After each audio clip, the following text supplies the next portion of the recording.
Ousmane Sonko depuis sa cellule de prison du Cap Manuel.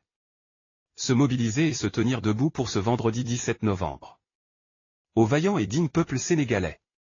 Du fond de ma cellule, je continue à réclamer ma libération, car cette arrestation n'est, en fait, qu'une prise d'otage politique, pour empêcher ma candidature à la présidentielle de février 2024 et pour freiner l'élan d'adhésion et de prise de conscience des Sénégalais, dont les symboliques sont les foules immenses que nous drainons partout et qui sont insupportables pour ce régime en chute libre. Cette prise d'otage est électoraliste pour imposer au peuple sénégalais un candidat de la continuité.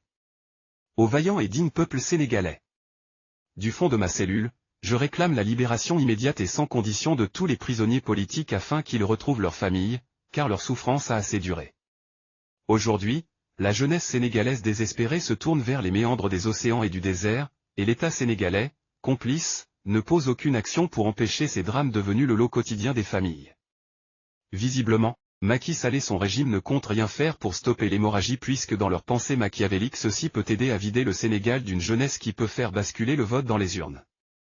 Mes chers compatriotes, ce qui se joue cette semaine et particulièrement demain, ce n'est pas l'avenir d'Ousmane Sonko, c'est notre avenir, notre volonté en tant que panafricains, en tant que Sénégalais de se réapproprier notre pays.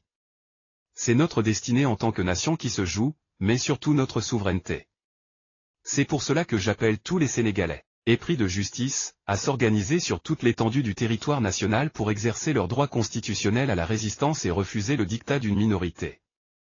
Je lance un appel à cette jeunesse sénégalaise, sacrifiée par Macky Sall et son régime, aux familles décimées par l'immigration irrégulière et la répression sans nom de la part de ce régime, à nos mamans éprouvées par la détention arbitraire de leurs enfants, à nos pères obligés de reprendre une activité, parfois pénible, pour subvenir aux besoins de leur progéniture parce que privés de tout soutien. J'en appelle à tous les Sénégalais, à notre fibre patriotique et aux valeurs fondamentales de refus, à se préparer et se tenir debout ce 17 novembre pour préserver notre démocratie.